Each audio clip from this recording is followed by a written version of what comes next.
A depressão vem sendo descrita pelos humanos há alguns milênios. Por volta de 400 a.C., Hipócrates usou pela primeira vez o termo melancolia. Grande parte dos sintomas da depressão observados atualmente, assim como as contribuições de predisposições inatas e os fatores externos que podem ser responsáveis por causar a doença, podem ser reconhecidos em relatos da antiguidade. E também, há muito tempo nossos antecessores já percebiam uma correlação entre depressão e ansiedade e entre depressão e o consumo excessivo de álcool.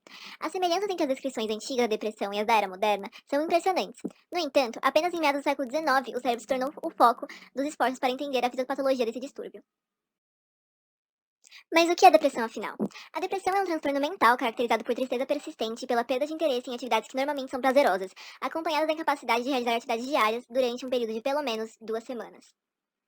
Dentre os sintomas da depressão podemos citar irritabilidade, baixa autoestima, sentimentos de desesperança, inutilidade e culpa, diminuição da capacidade de concentração e pensamento, apetite diminuído ou aumentado, perda de peso ou ganho de peso, insônia ou hipersônia, baixa energia, fadiga ou agitação aumentada, diminuição do interesse em estímulos de prazer como, por exemplo, sexo, comida e interações sociais, e também pensamentos recorrentes de morte e suicídio.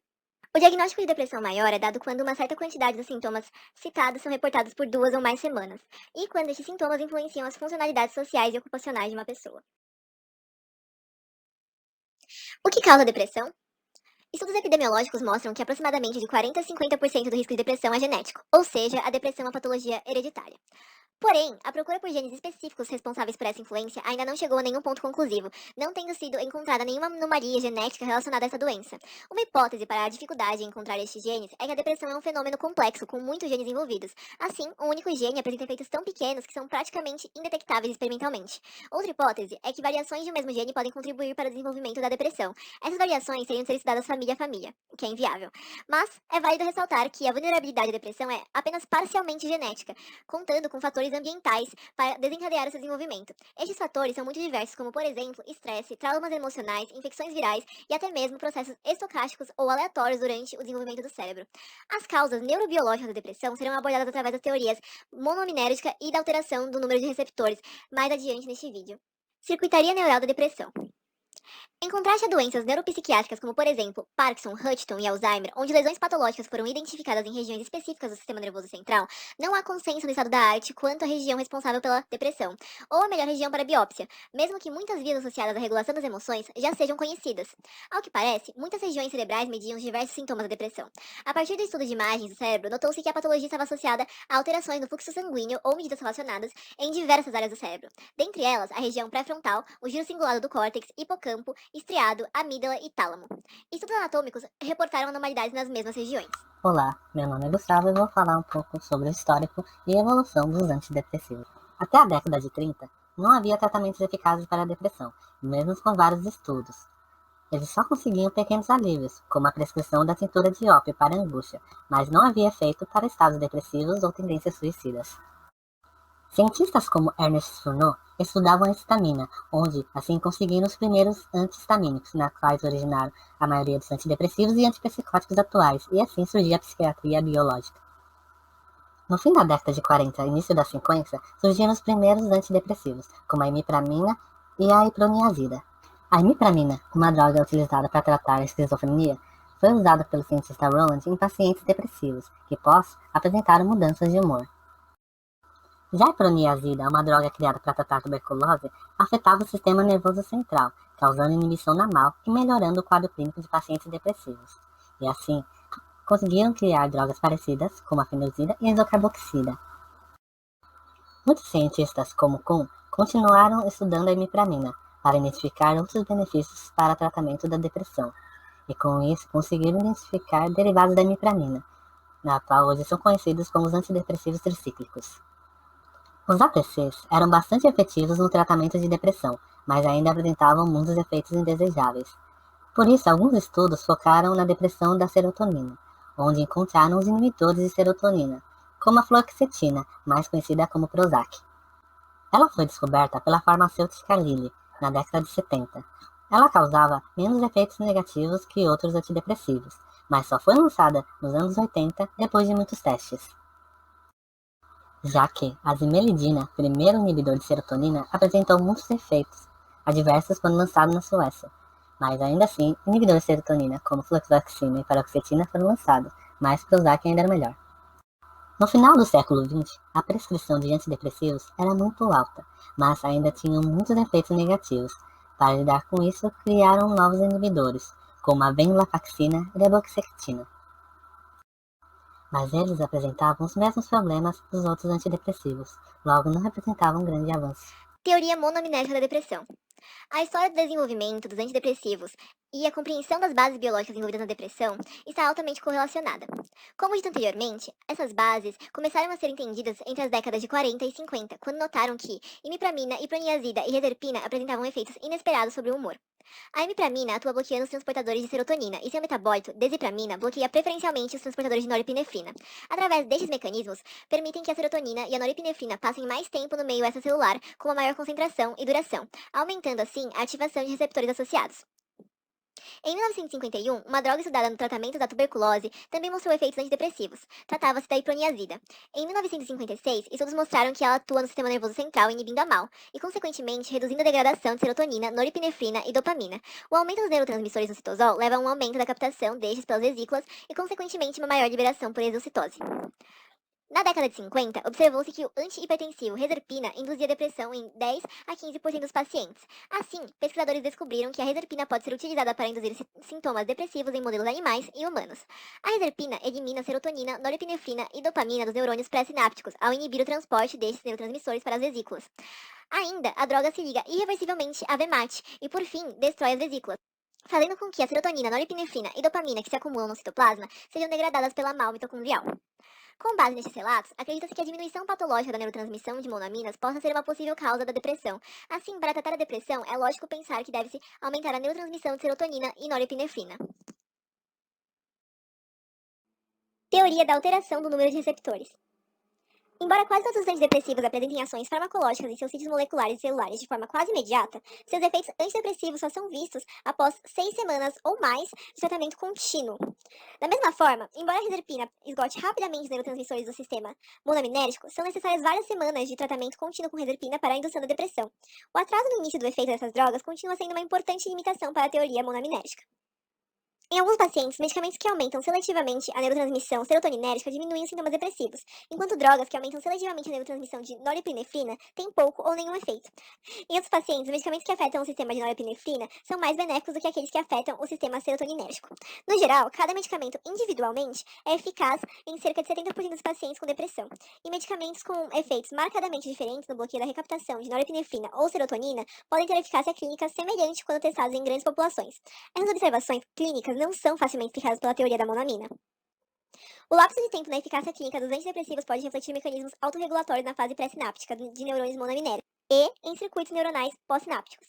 O tratamento intenso com antidepressivos pode produzir uma diminuição da taxa de disparo neuronal no locus coeruleus e no núcleo da RAF, dependendo da droga, devido à constante inibição dada pelo feedback. Isso causa uma diminuição na síntese e liberação de serotonina e norepinefrina.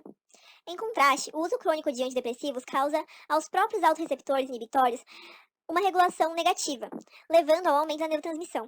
A alteração da sensibilidade dos autorreceptores leva várias semanas a ocorrer, consistente com o curso de tempo da resposta terapêutica nos pacientes. Isso poderia explicar o atraso na resposta terapêutica total. Apenas uma terapia antidepressiva crônica faz a dessensibilização gradual dos receptores, permitindo o aumento da neurotransmissão. Embora especulativa, essa hipótese sobre as mudanças na sensibilidade dos receptores de monoamina oferece uma explicação para o atraso no início da ação terapêutica da fluoxetina, por exemplo. Pesquisas recentes sugerem que a administração crônica, mas não intensa, de antidepressivos aumentam a neurogênese no hipocampo, e alguns efeitos antidepressivos podem ser atribuídos pela neurogênese.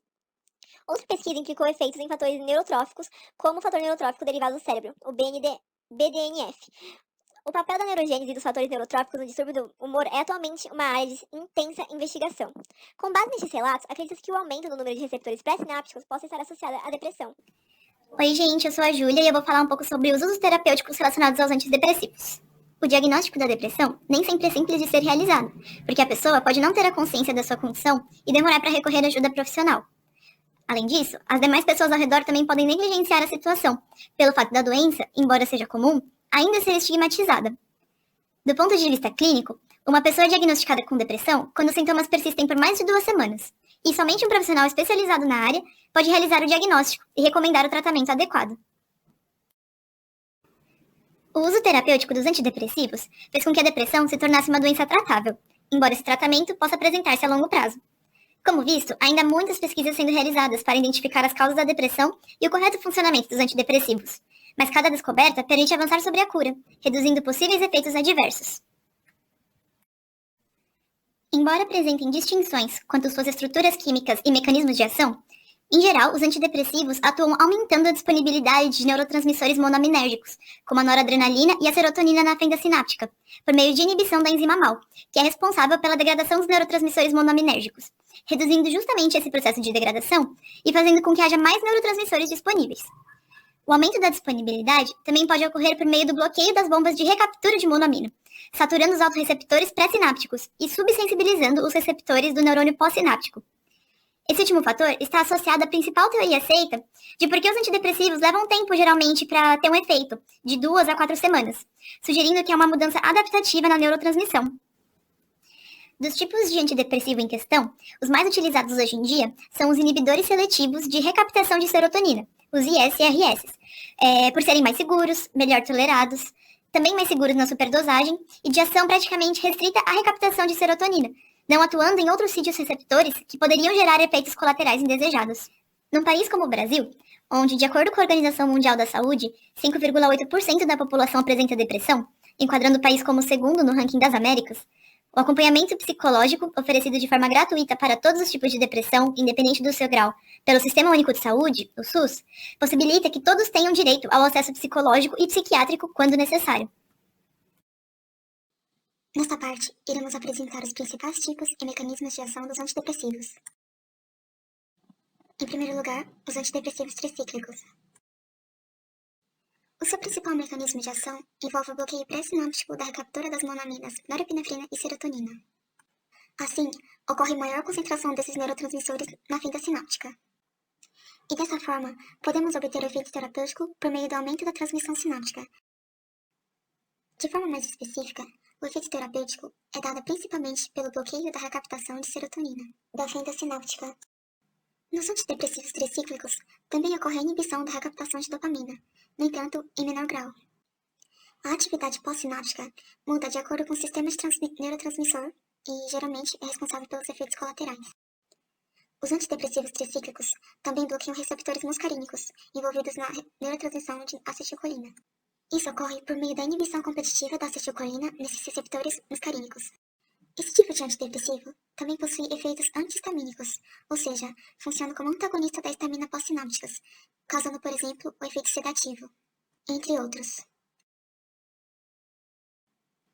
Podemos relacionar, assim, esse tipo de antidepressivo com a grande quantidade de efeitos adversos e o risco de toxicidade.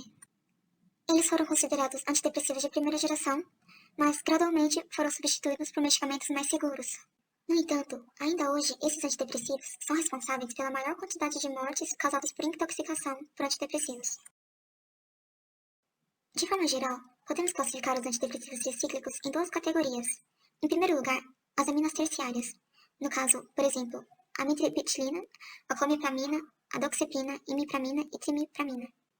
Pelo gráfico do lado direito, podemos observar que ela confere maior bloqueio tanto na recaptação de serotonina e também possui maior efeito anticolinérgico e antistamínico. Já quanto às aminas secundárias, por exemplo, a desipramina e a nortriptilina, ocorre maior bloqueio da recaptação de norepinefrina. No gráfico à direita, podemos observar as principais relações e comparações entre os antidepressivos tricíclicos conhecidos, os seus mecanismos de ação e os efeitos adversos. Assim, a ilustração mostra de forma resumida, neste primeiro neurônio, tanto o bloqueio da recaptação de serotonina no neurônio pré-sináptico e o favorecimento da neurotransmissão serotoninérgica. Também podemos observar o bloqueio da recaptação de noradrenalina pré-sináptica e o bloqueio do receptor histamínico pós-sináptica, conferindo ação antihistamínica, e assim, a ação anticolinérgica ou antimuscarínica, conferida pelo bloqueio do receptor pós-sináptico muscarínico do neurônio. Em seguida, iremos abordar alguns detalhes dos inibidores da monoamina oxidase. A enzima MAO está presente na membrana mitocondrial externa do neurônio e é responsável principalmente pela degradação metabólica de monoaminas, por exemplo, a noradrenalina, dopamina e serotonina. Estes antidepressivos atuam principalmente pela inibição dessa enzima MAO, o que acaba favorecendo a neurotransmissão sináptica por meio do aumento da concentração e da disponibilidade desses neurotransmissores. conferindo também o seu efeito terapêutico. Podemos mencionar os inibidores da MAO tradicionais, MAO mais antigos, que nesse caso não possuem uma ação seletiva, ou seja, a inibição ocorre permanentemente tanto na MAO A e na MAO B, e essa ação também é irreversível. Podemos mencionar o cuidado com as dietas contendo tiramina, devido à interação entre a MAO e a tiramina, que pode causar crises hipertensivas. Assim, há uma diminuição da degradação desses neurotransmissores metabolizados pela MAO, gerando, por exemplo, o CONT e o HBA como metabólitos, e ocorre um aumento no nível de armazenamento desses neurotransmissores, tanto nas vesículas como nas fendas sinápticas. Mais recentemente, ocorreu o desenvolvimento de inibidores da MAO A e da MAO B de forma seletiva. No caso da MAO A, podemos dizer que ela é responsável principalmente pela inibição da degradação de monoaminas como serotonina e noradrenalina, e o seu efeito terapêutico está pela maior disponibilidade de monoaminas. Já no caso da MAO B, que é envolvida principalmente na inibição de degradação de dopamina. E além disso, esses medicamentos possuem ação reversível, o que diminuiria o problema, por exemplo, com a hipertensão. Agora iremos para os inibidores seletivos da recaptação de serotonina, ou ISRS. Os ISRS são considerados uma classe de medicamentos mais recentes, ou antidepressivos de segunda geração, e atuam principalmente pela inibição da recaptação de serotonina. Essa classe de medicamento é conhecida por causar a inibição seletiva do transporte de serotonina. Basicamente, essas drogas causam aumento da liberação de serotonina nos terminais axonais, o que leva na dessensibilização dos receptores pós-sinápticos serotoninérgicos. Essa dessensibilização pode estar relacionada aos efeitos terapêuticos dos antidepressivos e também pode estar relacionados ao maior grau de tolerância em comparação aos antidepressivos tricíclicos, por exemplo, ao menor índice de sintomas adversos também. Esse tipo de medicamento possui ação em diversos tipos de receptores dos neurônios pós-sinápticos. No receptor 5-HT1, por exemplo, pode estar relacionado a efeitos ansiolíticos e antidepressivos conferidos pelo medicamento. Já nos receptores 5-HT2 e 5-HT3, eles podem estar relacionados aos efeitos adversos causados pela droga, como por exemplo insônia, náuseas, entre outras. Todas essas drogas possuem efeitos e perfis muito variados, e podemos exemplificar, por exemplo, a fluoxetina, a fluvoxamina e a paroxetina. A análise farmacológica desses medicamentos sugere que esses agentes causam lentas e fortes inibições dos neurônios na neurotransmissão serotoninérgica do sistema nervoso central.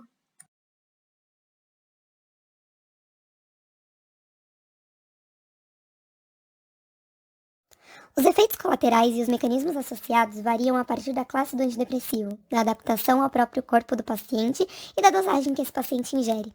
Vale pontuar que os primeiros antidepressivos apresentam maior possibilidade de efeitos adversos em comparação com as classes mais recentes. Mas, de forma geral, os principais efeitos colaterais são alteração de sono e apetite, alterações gastrointestinais, retenção urinária, alergias de pele, sudorese, diminuição da libido ou retardo da ejaculação, aumento ou diminuição de peso, náusea, tontura e tremores. Mas daqui para frente, vamos focar nos efeitos adversos e mecanismos associados das seguintes classes de antidepressivo, IMAL e ISRS. Eles serão nosso foco por conta da utilização frequente e dos próprios efeitos adversos causados. Os antidepressivos IMALs foram os primeiros fármacos a serem utilizados como antidepressivos, porém, em meados dos anos 70, sua recomendação acabou se restringindo pela descoberta de efeitos colaterais associados a eles. O primeiro efeito adverso relacionado aos antidepressivos IMALs foi a hepatotoxicidade, via hidrazina, um de seus principais representantes, além de toda a categoria de representação dessa classe ser inibidora irreversível de monoaminoxidase. Mas esse não é o único efeito dessa classe de antidepressivos. Temos também os apresentados abaixo, em ordem de frequência de aparição. Frequentes. Hipotensão ortostática grave, muito associada à tontura, especialmente quando precedida de levantamento. Menos frequente. Diarreia, edema nos pés e tornozelos, taquicardia e palpitação, nervosismo e excitação. Raros. Hepatite, leucopenia, síndrome de Parkinson e síndrome serotonérgica na combinação com outros medicamentos serotonérgicos, podendo se expressar em sintomas como confusão mental, hipomania, inquietação, mioclonias, hiperreflexia, arrepios, calafrios, temores, diarreia, incoordenação e febre. Além desses efeitos, outros podem causar preocupações caso ocorra persistência durante o acompanhamento com antidepressivo.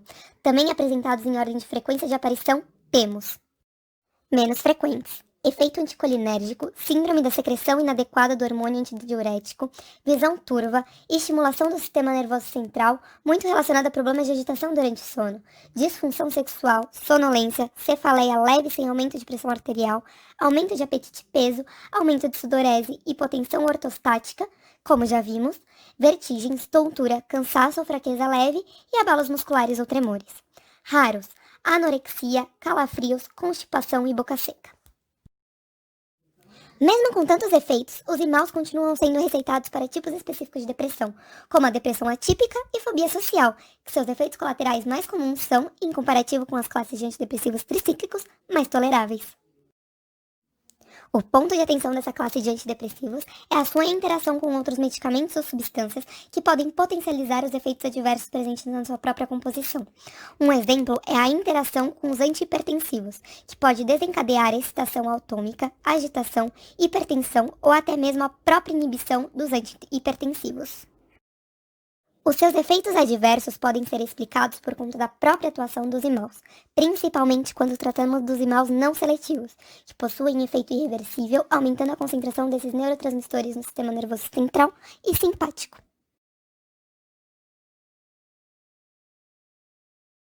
Os ISRS surgiram como pesquisa para construir um antidepressivo tão eficiente quanto os da classe ADT, porém com maior grau de tolerabilidade e segurança. Dentro da classe dos ISRS, por apresentarem ações seletivas, os próprios efeitos adversos podem ser diferentes entre eles.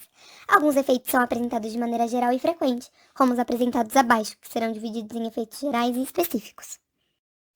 Gerais, relacionados a gastrointestinais, como tontura e vômito, psiquiátricos, como ansiedade, e dermatológicos, frequentemente vistos em urticária. Ou específicos, alteração de peso, podendo causar ganho ou perda de peso, disfunção sexual ou síndrome serotonérgica, muito relacionado com confusão, hipomania, agitação, diarreia, febre, efeitos na pressão arterial ou até mesmo alguns efeitos neuromusculares. Além desses, alguns sintomas são analisados quando ocorre a retirada do medicamento do paciente, como tonturas, vertigens, ataxia, sintomas gastrointestinais, sintomas gripais, distúrbios sensoriais, alteração de sono e sintomas psíquicos.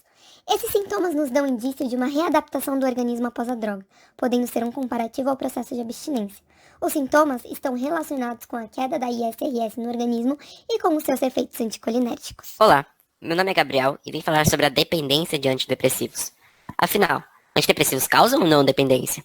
Bom, a dependência ou transtornos relacionados ao uso de substância pode ser entendida como alterações cerebrais provocadas pela ação direta do uso prolongado de uma droga de abuso. Qualquer substância que modifica, aumenta, inibe ou reforça as funções fisiológicas, psicológicas ou imunológicas do organismo de maneira transitória ou permanente. O DSM-5, Manual Diagnóstico e Estatístico de Transtornos Mentais, publicado pela OMS, lista 11 critérios que representam dependência de substância. 1. Uso recorrente de substância resultando em falha no cumprimento de obrigações no trabalho, escola ou em casa. 2. Uso recorrente de situações em que isso pode ser fisicamente perigoso, dirigir ou operar máquinas. 3. Uso continuado da substância apesar de problemas recorrentes e persistentes na esfera social ou interpessoal, causados ou exacerbados pelos efeitos da substância. 4. A tolerância. 5. Abstinência. 6. Uso frequente de quantidades maiores ou por períodos mais prolongados do que o pretendido. 7. Desejo persistente ou esforços mal cedidos para controlar o uso. 8. Muito tempo consumido em conseguir, usar ou recuperar-se do uso. 9. Abandono ou redução das atividades sociais, ocupacionais ou recreativas devido ao uso. 10. Uso mantido apesar do reconhecimento de problemas físicos ou psicológicos persistentes ou recorrentes, causados ou agravados pelo uso. 11. Fissura ou craving, um forte desejo ou urgência de usar uma substância específica. Para se qualificar para um diagnóstico de dependência de substância, um fármaco deve atender a pelo menos 3 desses critérios. Os sintomas de abstinência são apenas os sintomas de dependência, e por si só, não são necessários nem suficientes para um diagnóstico. De modo geral, a essência da dependência é o comportamento de busca compulsiva de drogas, apesar das consequências negativas. A abstinência de drogas se compara de outras substâncias? Alguns especialistas sugerem que o uso em altas doses representa o desenvolvimento de tolerância. No entanto, a maioria dos estudos conclui que doses mais baixas, ou até mesmo subterapêuticas, ainda dominam os padrões de prescrição. E casos individuais de prescrição de altas doses refletem maiores tentativas de otimizar a resposta terapêutica. Algumas pessoas acham difícil parar de tomar antidepressivos, muitas vezes decorrentes da ansiedade que o processo gera. A emergência da também tende a gerar consequências positivas em vez de negativas. como um aumento no tempo gasto em atividades ocupacionais e uma melhora dos problemas psicológicos. Uma característica comum da maioria dos medicamentos de dependência é que eles aumentam a atividade dopaminérgica no núcleo accumbens e em outras regiões do cérebro relevantes no circuito retorcido. Não está claro se os antidepressivos possuem esse efeito. Os sistemas serotonérgicos interagem com os sistemas dopaminérgicos, mas a natureza dessas interações não está bem estabelecida.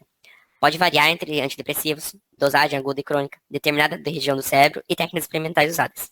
Além disso, a capacidade de resposta dos sistemas dopaminérgicos à estimulação serotonérgica pode ser diferente entre estados deprimidos e não deprimidos.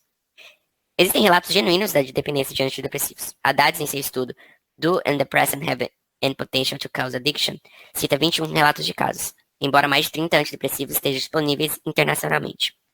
Esses relatos são restritos a 5 agentes e dominados por tranilcipromina, 12 de 21, que é raramente prescrita, e a mineptina, 4 de 21, que não é licenciada em muitos países. Os 5 relatórios restantes foram para nomefencina, fluoxetina ou amitriptyline. A farmacologia da amineptina e da tranilcipromina é distinta da farmacologia dos antidepressivos mais familiares. A amineptina é um agente dopaminérgico, enquanto a tranilcipromina é estimulante do sistema nervoso central. A maioria dos casos eram do sexo masculino, 14 de 21, e tinha uma história de abusos anteriores, ou transtorno de personalidades. Esses são considerados fatores de risco para a dependência de substância, reforçando a importância das características individuais, não apenas do medicamento, nem etiologia da dependência. Dependência física versus a dependência psicológica. Anteriormente, a dependência era classificada entre as com sintomas físicos e com sintomas psicológicos. Porém, a dependência em si, ela é um fruto da neurobiologia do cérebro, que gera tanto sintomas psicológicos quanto físicos, e não eles isoladamente.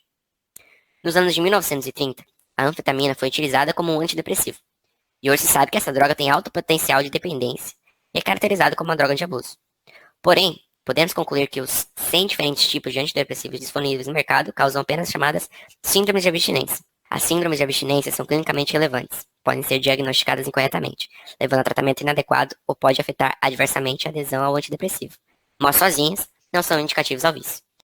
Na sessão anterior, o Gabriel explicou que os antidepressivos não causam dependência. Dessa forma, não há uma maneira de tratar essa dependência que não existe. Porém, nós vamos aqui falar sobre a síndrome de abstinência e como tratá-la. A síndrome de abstinência é definida como um conjunto de sinais e sintomas de instalação e duração previsível que envolvem sintomas psicológicos e orgânicos previamente ausentes à suspensão da droga e que desaparecem depois que ela foi reiniciada.